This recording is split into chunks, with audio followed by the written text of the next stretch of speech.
आज के इस क्लास के अंतर्गत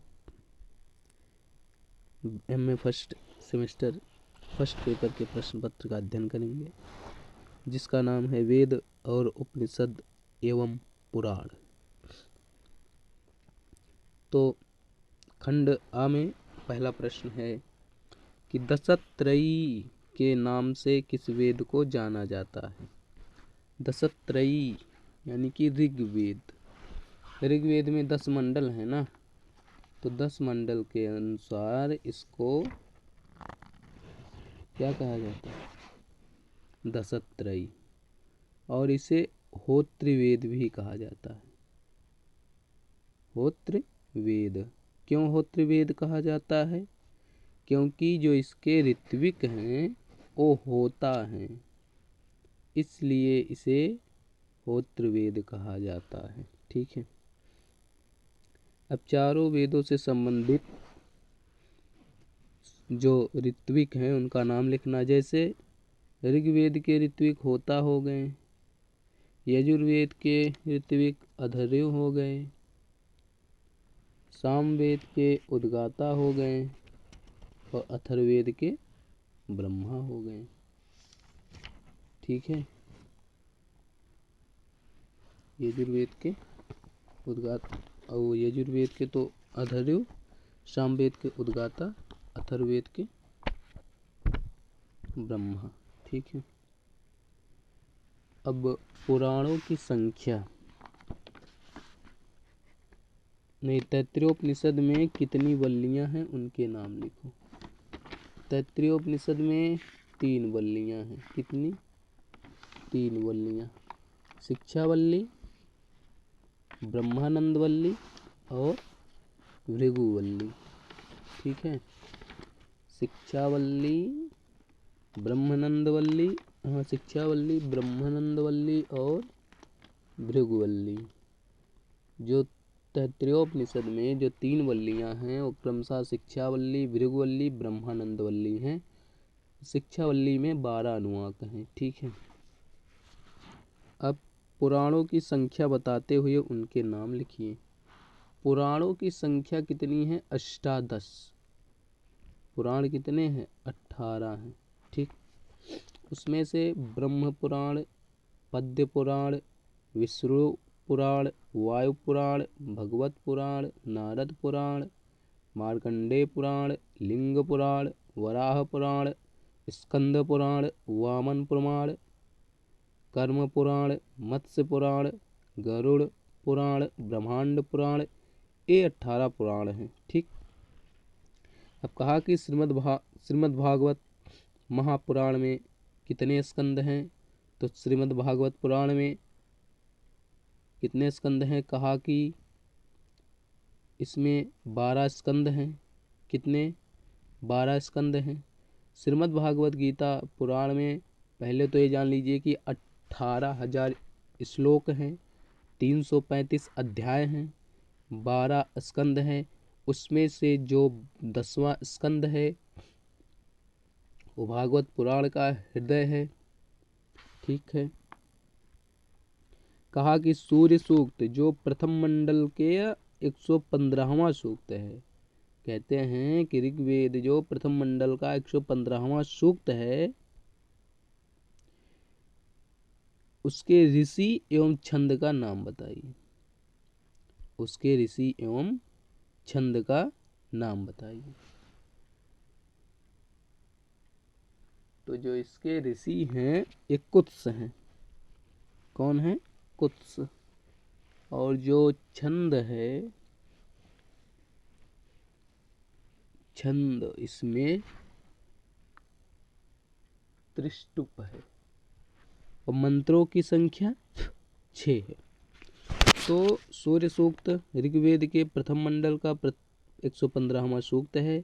इसके ऋषि कुत्स हैं, देवता वरुण हैं, मंत्रों की संख्या 6 है, छंद त्रिष्टुप है। ठीक है। उसके बाद ऋग्वेद के किस मंडल में पर्जन्य देवता का उल्लेख किया गया है? पर्जन्य देवता कह रहा ऋग्वेद के। ऋग्वेद में 10 मंडल हैं, 10वें मंडल में 5वां जो मंडल है उसी में पर्जन्य सूक्त का वर्णन है।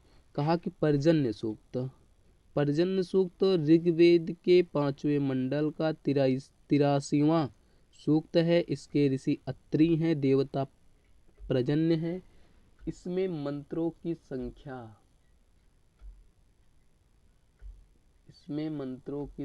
10 है।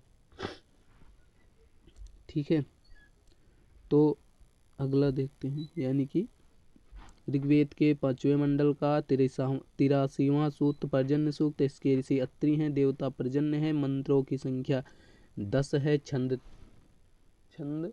त्रिष्टुप है। ठीक है, उसके बाद वरुण देवता के 4 विशेषण। वरुण देवता जो है वो ऋग्वेद के प्रथम मंडल का 25वां सूक्त है। जो वरुण देवता हैं यानी कि वरुण सूक्त ऋग्वेद के प्रथम मंडल का 25वां सूक्त है। इसके देवता वरुण हैं, ऋषि सुनासेप हैं। इसका जो पहला मंत्र है, यच्चिद्धिते विशो यथा प्रदेव वरुण व्रतम मिनिमसिद्य विद्यवि। यच्चिद्धिते विशो यथा प्रदेव वरुण व्रतम मिनिमसिद्य विद्यवि। ठीक है, उसके बाद अगला प्रश्न है कि शुक्ल यजुर्वेद एवं कृष्ण यजुर्वेद में क्या अंतर है।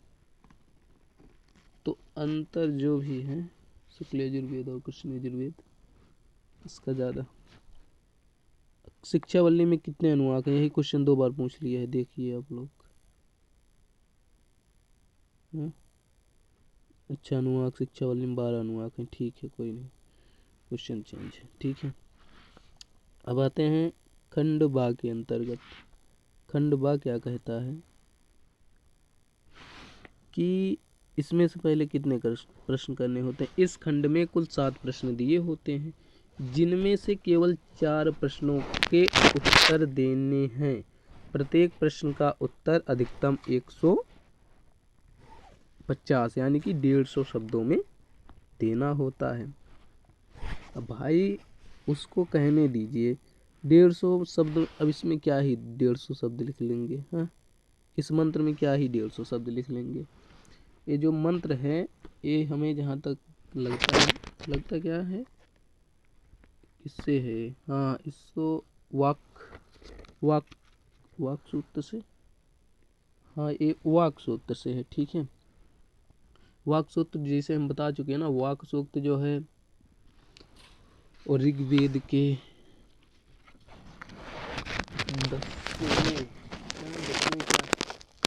10वें मंडल का 125वां सूत्र है। और जो ऋषि हैं वो आगम भिरणी हैं और देवता परमात्मा वाक हैं, छंद त्रिष्टुप है, मंत्रों की संख्या 8 है। ठीक, तो इसके जो श्लोक हैं इसका अर्थ देख लेते हैं थोड़ा बहुत। अहम राष्ट्री संगमणि वसोनाम, अहम राष्ट्र संगमणि वसोनाम, चिकित्वसे प्रथम यज्ञोपनाम, ताम देवा व्यग्दधु पुरुत्रा, भोरि स्नात्रम भोर्या अववेश्यन्तिम।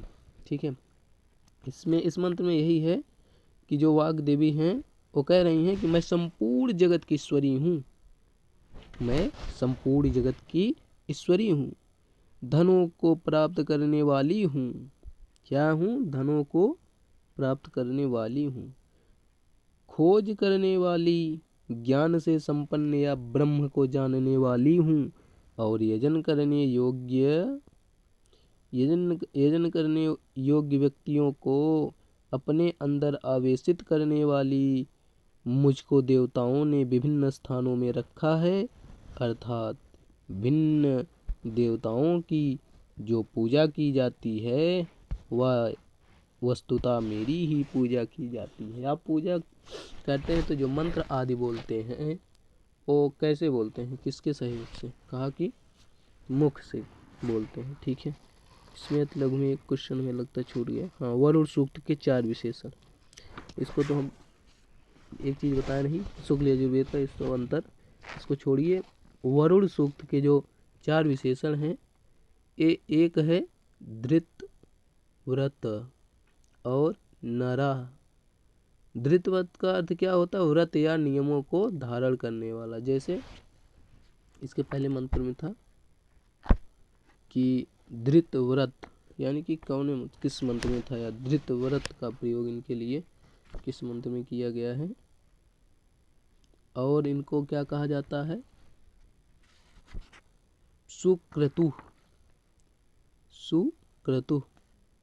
और इनको क्या कहा जाता है? धृत व्रतो किस में कहा गया? इसके 8वें मंत्र में कहा गया कि वेद मासो धृत व्रतो द्वादशम प्रजावता वेदया उपजायते वेद मासो धृतवतो द्वादशाम प्रजापतः वेदया उपजायते। ठीक है, इसमें कहा गया कि जो वरुण देवता हैं वो क्या हैं? जो वरुण देवता हैं कर्म विशेष को स्वीकार करने वाला, अर्थात अपने अधिकृत कर्तव्य का पालन करने वाला वह वरुण देवता उत्पन्न होने वाला प्रजा से युक्त अथवा दिनों समेत चैत्र से लेकर फल्गुन तक 12 महीनों को, जनवरी से लेकर के दिसंबर तक के 12 महीनों और 13वां जो मास होता है अधिमास मल मास, उसे भी उत्पन्न हो जाता, मतलब उसको भी यह जानते हैं। इनके 4 विशेषण जैसे धृतवत हो गया, सुक्रतु हो गया, आदित्य हो गया, छत्राश्रिया हो गया, उसके बाद स्वराट हो गया, छत्री हो गया, चिकित्सवान हो गया आदि। ठीक है, अब इसके दूसरे प्रश्न को देखें। न सदासीनो सदा सीतादीन। कहते कि न असत आसीत न इति सत आसीत तदानीम न असीत रजानो इति वियोम परायत किम वरिति कुह कश्च शर्मन् अम्भ किम आसीत गहनम गंभीरम। कहते हैं कि नम्भा किमासीत गहनम गंभीरम किमावरीव कुह कश्च शर्मन्। ठीक है, इसका अर्थ क्या है कि उस अर्थात सृष्टि के, इस सृष्टि विषय मंत्र है नासदी सूक्त जो है ये ऋग्वेद के 10वें मंडल का 129वां सूक्त है। ऋषि परमेष्टि प्रजापति हैं, देवता परमात्मा है, छंद त्रिष्टुप है, मंत्र की संख्या 7 है। ये जो है सृष्टि उत्पत्ति विषयक जो वो सूक्त है कि सृष्टि की उत्पत्ति आखिर कैसे हुई, इसके विषय में यहाँ बताया गया। कहते हैं कि सृष्टि उत्पत्ति से पहले प्रलय दशा में असत अर्थात अभावात्मक तत्व नहीं था और न सत्तात्मक तत्व भी था, यानी कि न सत्य था न असत्य था। और क्या कहते हैं कि ना आसीत रजा नो इति व्योम परायत। रज अर्थात पृथ्वी से लेकर पाताल प्रयत्न लोक नहीं थे। कह रहे हैं कि ना पृथ्वी लोक था ना पाताल लोक था, अंतरिक्ष नहीं था और अंतरिक्ष से परे भी जो कुछ है वह भी नहीं था। और क्या कहते हैं, पुनः आवरण करने वाला तत्व क्या था? वह आवश्यक तत्व कहाँ था और किसकी संरक्षा में था? उस समय दुष्वेश एवं अत्यंत गहरा जल क्या था, अर्थात ये सब नहीं थे। यह बात इसमें बताई गई है। ये प्रश्न आप लोग एकदम समझ लीजिए, प्रश्न नंबर 4 में कुछ बदल नहीं सकता। आप 2 मंत्रों को याद कीजिए, 2 मंत्रों को लिखिए, उसके बाद 2 मंत्रों का पद पाठ कीजिए। ठीक है। पद पाठ का मतलब जैसे उसका जो होता है पद, उसका विच्छेद किया जाता है, यानी कि अलग अलग शब्द को लिख दिया जाता है। जैसे आप वरुण सूक्त के मंत्र को ले लीजिए। वरुण सूक्त में जो है बहुत छोटे छोटे मंत्र हैं और आप इसको लिख भी लेंगे। जैसे आप डालिए श्लोक ना, श्लोक किससे आप ले रहे हैं इसको भी आप लिख सकते हैं। जैसे आपने यह सूत्र लिया, मानो वधाय हत्नवे जीर्णानस्य रीरधा, मानो वधाय हत्नवे जीर्णानस्य रीरधा, माहिड़ानस्य मान्यवे, माहिड़ानस्य मान्यवे। ये हो गया मंत्र। ठीक है। मानो वधाय हत्नवे जीर्णानस्य रीरधा, माहिड़ानस्य मान्यवे। उसके बाद पद पाठ कैसे होता है, म नः वधाय हत्नवे जिह्णानस्य रीरधा, माहिड़ानस्य मान्यवे। आप इसके शब्दों को तोड़ तोड़ कर अगर लिख देते हैं, वही हो गया क्या, वही हो गया पद पाठ। और आप 1-2 अगर तैयार कर लेते हैं, सब समझ के चलिए कि आपको 7 नंबर, कितने नंबर का है, 7 नंबर का है कि 8 नंबर का, हाँ ये कितने नंबर का होता है, 6 नंबर का, यानी कि 6 नंबर तो आपको फिक्स ही है। अगर एक मंत्र आप इसी वरुण सूक्त से आप एक मंत्र ऐसे भी है, विमृळी कायते मनो रथिरस्वम न सांदितम गिर्वीर वरुण सीमहि, यानी कि विमृळी कायते मनः रथि अश्वम न सांदितम गीर्भि वरुण सीमहि। अभी कहता है कि जो इस पाठ में, इस स्वपठित सूक्त में ना आयो, जैसे आपको ये दे दिया, ना सदासीनो सदासी तदानीम किमावरीयम कुहकस्य शर्मन्नभा किमासीत गहनम गंभीरम। तो आपको इसको नहीं लिखना है, कुछ लोग इसी को लिख दें तो तब नंबर नहीं मिलेगा। ठीक है। उसके बाद 5वां प्रश्न है कि अधोलिखित की व्याख्या कीजिए। है इस शिक्षावल्ली से गद्यांश को दिया, मंत्र को दिया गया है, शिक्षावल्ली से अनुवाक को दिया गया, जो 11वां अनुवाक होता है। 11वां अनुवाक बहुत इम्पॉर्टेंट है। अगर 11वें अनुवाक को आप पढ़ते हैं ना, उससे बहुत कुछ ज्ञान भी मिलता है ना। जब वेद को जानने के बाद क्या होता है, हमको क्या करना चाहिए, कहा कि सत्यम वद, सत्य बोलना चाहिए। है? क्या करना चाहिए, सत्यम वद, सत्य बोलना चाहिए। और क्या करना चाहिए, धर्मम चर, धर्मम चर, धर्म का आचरण करना चाहिए। स्वाध्यायमान प्रमद, स्वाध्याय से प्रमाद नहीं करना चाहिए, कभी नहीं। उसके बाद आचार्याय प्रियम धनम, धनम आहित्य प्रजावन्तु मां व्यवक्षेतसिः। कहते हैं कि आचार्य के लिए दक्षिणा के रूप में व्यक्षित धन लाकर दो, फिर उसकी आज्ञा से गृहस्थ आश्रम में प्रवेश करके क्या करो, कुछ संतान परंपराओं को चालू रखो, या उसका माँ विच्छेद मतलब उच्छेद करना, सत्यात, इस प्रकार से इसका अर्थ होगा।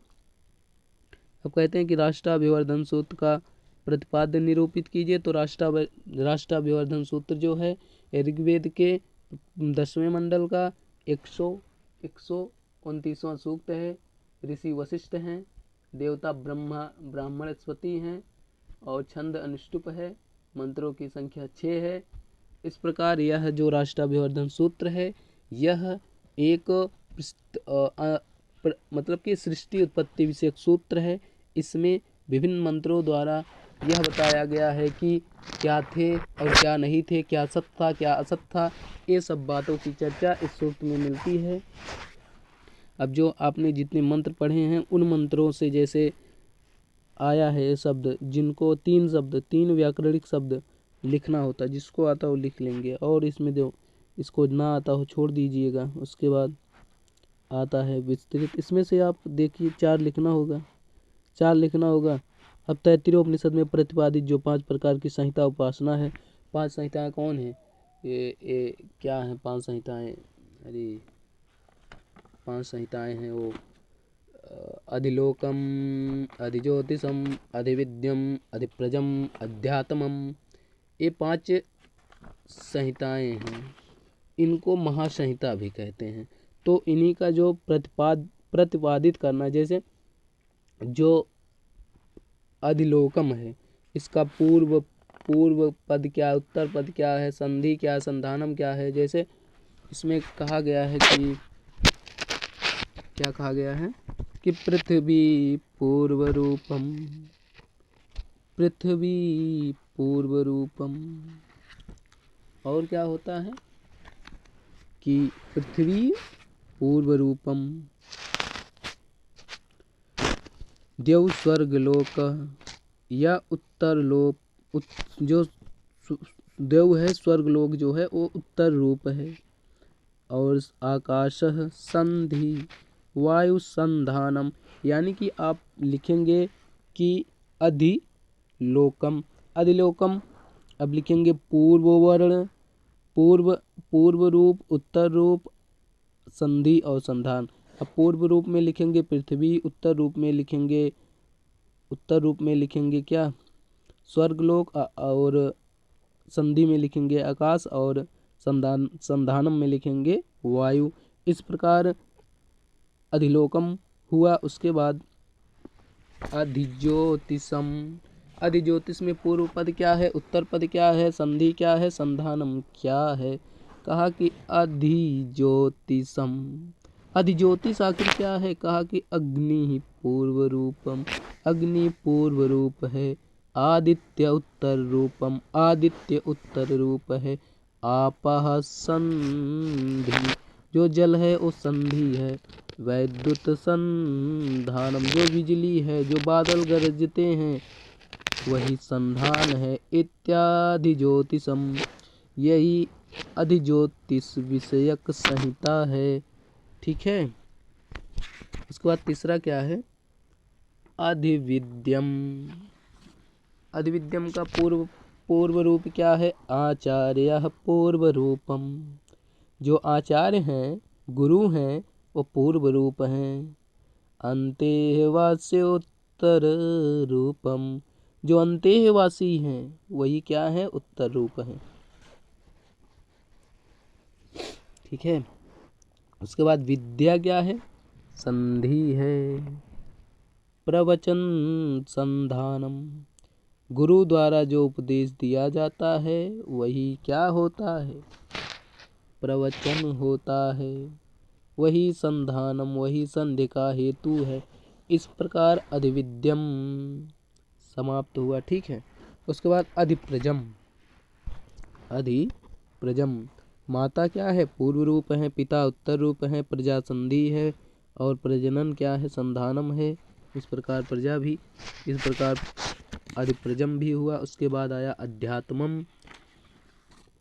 अध्यात्मम क्या होती है भैया, कहा कि अधरा हनु, जो ऊपर का जबड़ा है, ऊपर का जबड़ा जो है पूर्व, कहा कि नीचे का जबड़ा पूर्व रूप, ऊपर का जबड़ा उत्तर रूप, जो दोनों को मिलाने का काम कर रहा है कौन, वाक, वाणी जो है संधि है, और जिह्वा जो है संधानम है। इस प्रकार पंच महासंहिताएं खत्म हुई। पंच महासंहिता कौन कौन, अधिलोकम, अधिविद्यम, अधिलोकम, अधिज्योतिषम, अधिविद्यम, अधिप्रजम, अध्यात्मम। अधिलोकम, अधिज्योतिषम, अधिविद्यम, अधिप्रजम, अध्यात्मम। ठीक है। उसके बाद आते हैं खंड सा।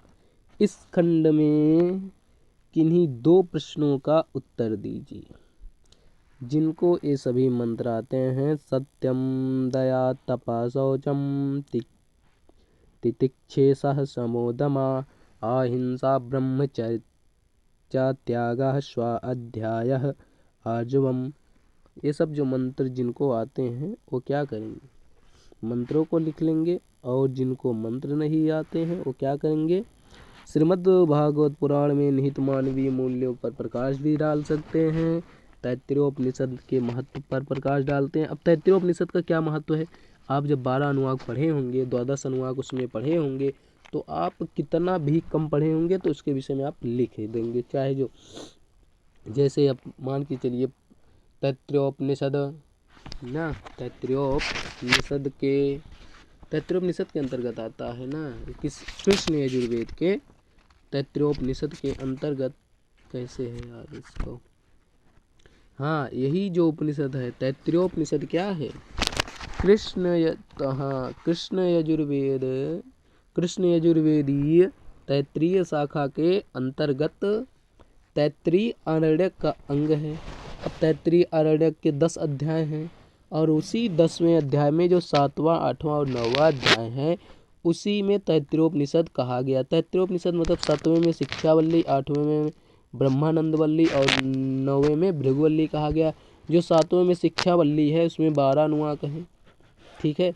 अब जैसे इतना लिखने के बाद तो कहते हैं कि पहले तैत्तिरीयोपनिषद में शांति पाठ किया गया है, जैसे ओम सम नः मित्रः सम वरुणः सम नो भवत्यार्यमा सम नः इंद्रः बृहस्पतिः सम नः विष्णुरुरुक्रमा नमो ब्राह्मणे नमस्ते वायो त्वमेव प्रत्यक्षं ब्रह्मासि त्वमेव प्रत्यक्षं ब्रह्म वदिष्यामि ऋतं वदिष्यामि सत्यं वदिष्यामि तन्मामवतु तद्वक्तारमवतु अवतु माम् अवतु वक्तारम्।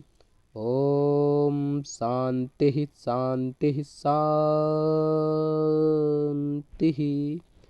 प्रथम अनुवाक में आप कह देंगे कि प्रथम अनुवाक में तैत्तिरीयोपनिषद के प्रथम अनुवाक में वो मंत्र यानी कि क्या किया गया, शांति पाठ किया गया। और दूसरे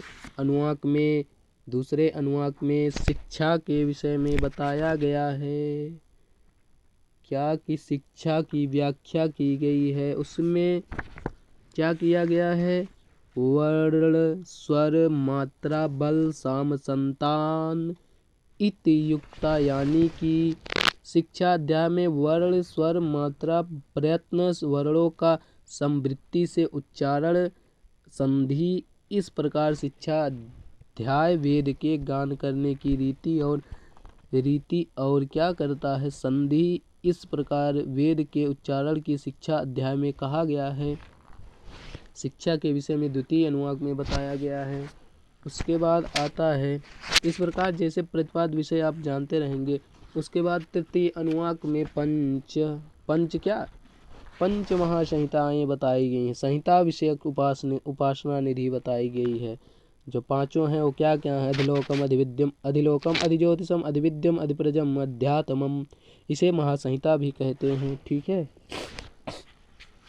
उसके बाद चतुर्थ अनुवाक में इस प्रकार आप एक बार पढ़ लेंगे तो आप बनाकर कुछ भी लिख सकते हैं, ठीक है। महासंहिता दी गई है। उसके बाद चतुर्थ अनुवाक में क्या दिया गया है, चतुर्थ अनुवाक में सब मंत्र दिए गए हैं, इसको एक बार पढ़ने से आ जाएगा, ठीक है। इस प्रकार इसका प्रतिपाद विषय। उसके बाद वाक देवता के विषय में लिखेंगे। वाक देवता क्या है, ये भी सृष्टि उत्पत्ति, वाक देवी जो है ये ऋग्वेद के 10वें मंडल का 125वां सूक्त है। तो इसमें जो हमने कहा कि वाक जो है यही तो ना, कि वाक जो सूक्त है वो ऋषि वाक है, देवता परमात्मा है। लेकिन कहीं कहीं वाक के विषय में वाक्य सूत्रम, वाक वाक्य सूत्रम कहीं मिलता है, कहीं वाक्य सूत्र मिलता है। तो वाक्य सूत्र जो है 10वें मंडल का 125वां सूक्त है। ऋषि वाक हैं, देवता परमात्मा है, और छंद जो है दूसरे में जगती छंद है और सभी में त्रिष्टुप छंद है। इसमें 7 मंत्र हैं। 7 मंत्र हैं या 8 मंत्र हैं, देखते हैं। इसमें 7 नहीं 8 मंत्र हैं, ठीक है। इसमें 8 मंत्र हैं और इन 8 मंत्रों में जो वाक ऋषि यानी कि जो वाक देवी हैं वो अपने विषय में, अपने विषय का व्याख्यान कर रही हैं, अपने को महान बताते हुए बता रहे हैं कि सृष्टि उत्पत्ति में जो सृष्टि उत्पत्ति विषय मंत्र है ना कि नहीं है। चलिए ठीक है। इस रहा मॉडल पेपर MA प्रथम सेमेस्टर के प्रथम प्रश्न पत्र का। इसका आप अध्ययन करेंगे, इसी से संबंधित कुछ क्वेश्चन पेपर में पूछे जाएंगे। ठीक है, धन्यवाद।